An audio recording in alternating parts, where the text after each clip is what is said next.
السلام علیکم اور آج کے اس دلچسپ جائزے میں خوش آمدید۔ آج ہم بات کرنے والے ہیں ایک ایسی قوم کے نظریاتی خاکے کے بارے میں جس کی بنیادیں بہت گہری ہیں۔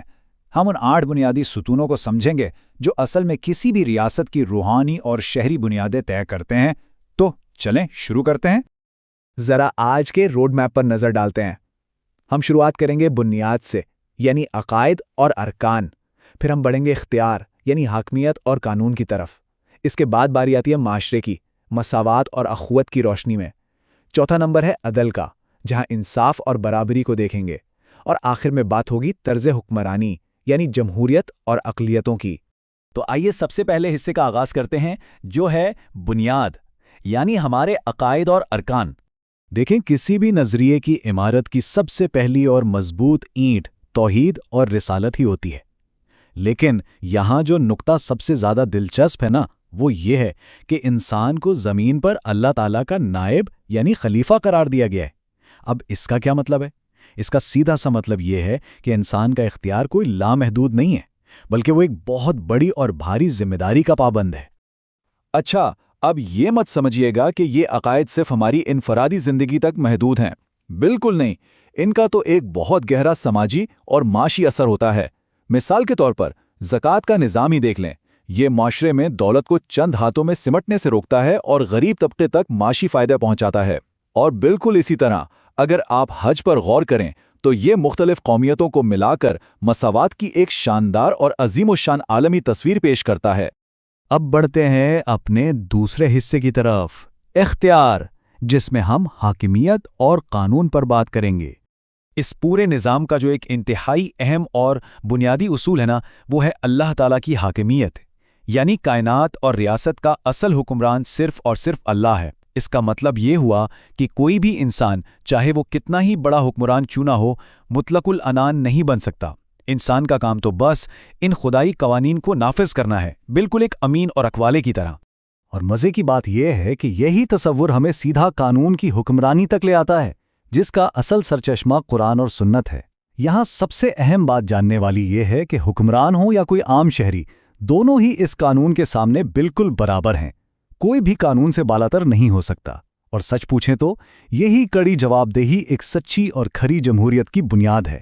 اب ہم آتے ہیں تیسرے حصے پر، معاشرہ، یعنی مساوات اور اخوت کا عملی مظاہرہ۔ آپ نے مواخات یعنی بھائی چارے کا ذکر تو سنا ہوگا۔ یہ اصول دراصل معاشرے سے ہر قسم کے استحصال کو جڑ سے اکھاڑ پھینکتا ہے۔ یہ اس بات کی پوری گارنٹی دیتا ہے کہ کوئی طاقتور کسی کمزور کا حق نہ مارے، اور اسی وجہ سے معاشی استحصال کی جو سب سے بڑی اور خطرناک شکل ہے، یعنی سود، اس کو بالکل حرام قرار دیا گیا ہے تاکہ معاشرے میں مکمل طور پر معاشی برابری قائم ہو سکے۔ انسانی برابری کے اس لاجواب تصور کو خطبہ حجۃ الوداع کے اس تاریخی فرمان سے بہتر بھلا اور کیا چیز واضح کر سکتی ہے؟ الفاظ کچھ یوں ہیں: کسی عربی کو کسی اجمی پر اور کسی سفید فام کو کسی سیاہ فام پر کوئی فضیلت نہیں سوائے تقوی کے۔ ذرا سوچیں، یہ کسی بھی قسم کی نسلی یا لسانی بالادستی کی کتنی مکمل اور قطعی نفی ہے۔ اور یوں ہم پہنچتے ہیں چوتھے حصے پر، عدل، جہاں ہم انصاف اور برابری کو سمجھیں گے۔ اب یہاں ایک بات تو طے ہے، کوئی بھی معاشرہ، چاہے وہ کتنا ہی ماڈرن یا ترقی یافتہ کیوں نہ ہونے کا دعویٰ کر لے، وہ عدل و انصاف کے بغیر زندہ نہیں رہ سکتا۔ اگر معاشرے میں انصاف نہ ہونا تو وہ اندر ہی اندر کھوکھلا ہو کر تباہی کا شکار ہو جاتا ہے۔ انصاف اس پورے سماجی ڈھانچے کے زندہ رہنے کی سب سے پہلی اور ختمی شرط ہے۔ اور اس برابری کو عملی طور پر ثابت کرنے کے لیے تاریخ کا وہ مشہور واقعہ یاد کریں جب بنو مخزوم قبیلے کی ایک بااثر خاتون نے چوری کی تھی۔ اس واقعے میں کیا ہوا تھا؟ تمام کی تمام سفارشوں کو سختی سے رد کر دیا گیا تھا، اور ایک انتہائی واضح تنبیہ کی گئی کہ پچھلی قومیں اسی لیے تباہ ہوئیں کیونکہ وہ طاقتور کو معاف کر دیتی تھیں اور کمزور کو کڑی سزا دیتی تھیں۔ اور اسی انصاف کے تصور کو ان حتمی اور سخت الفاظ میں بیان کیا گیا: خدا کی قسم، اگر فاطمہ بنت محمد بھی چوری کرتی تو میں اس کا بھی ہاتھ کاٹ دیتا۔ سچ میں یہ اس بات کی ایک غیر متزلزل اور مضبوط ضمانت ہے کہ اس نظریے میں انصاف کے معاملے پر کسی قسم کا کوئی سمجھوتا نہیں کیا جا سکتا، بالکل کوئی رعایت نہیں۔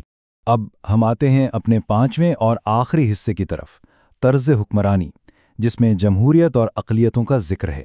اس نظریے کے تحت جو جمہوریت ہے نا، وہ محض مغربی طرز کی کوئی اندھی تقلید نہیں ہے، بلکہ یہ باقاعدہ باہمی مشاورت، جسے ہم شورا کہتے ہیں، اس کے تصور پر مبنی ہے۔ اس کا واحد مقصد بغیر کسی تفریق کے عوام کی فلاح و بہبود ہے۔ مطلب رنگ، نسل یا زبان کی بنیاد پر شہریوں کے درمیان کوئی فرق نہیں، اور یہی تو ایک حقیقی فلاحی ریاست کا اصل تصور ہے۔ اب اس فلاحی ریاست میں تمام شہریوں اور خاص طور پر غیر مسلموں کے حقوق کی جو گارنٹی ہے وہ ہمیں بانی پاکستان کے اس تاریخی اعلان سے ملتی ہے۔ 11 اگست 1947 کو انہوں نے واضح الفاظ میں فرمایا تھا، آپ آزاد ہیں، آپ اپنے مندروں میں جانے کے لیے آزاد ہیں، ریاست کا آپ کے عقیدے یا ذات پات سے کوئی تعلق نہیں۔ یہ اس بات کا کتنا مضبوط اور پختہ ثبوت ہے کہ ایک اسلامی ریاست بنیادی طور پر تمام اقلیتوں کو بالکل برابر قانونی حقوق دینے کی پابند ہے۔ تو دیکھیں، یہ سارا سفر ایک انفرادی عقیدے سے شروع ہوتا ہے، پھر سماجی برابری، سخت ترین انصاف اور بالآخر ایک بہترین فلاحی ریاست کی قیام تک پہنچتا ہے۔ اب اختتام پر میں آپ کے لیے ایک سوال چھوڑے جا رہا ہوں جو واقعی غور طلب ہے۔ عقیدے سے شروع ہونے والے یہ مختلف دھاگے آخر کس طرح آپس میں مل کے ایک جدید فلاحی اور متحد قوم کا شاندار لباس بنتے ہیں؟ اس پر ضرور سوچیے گا۔ آج کے اس جائزے میں ہمارے ساتھ شامل ہونے کا بہت شکریہ۔ ملتے ہیں اگلی بار۔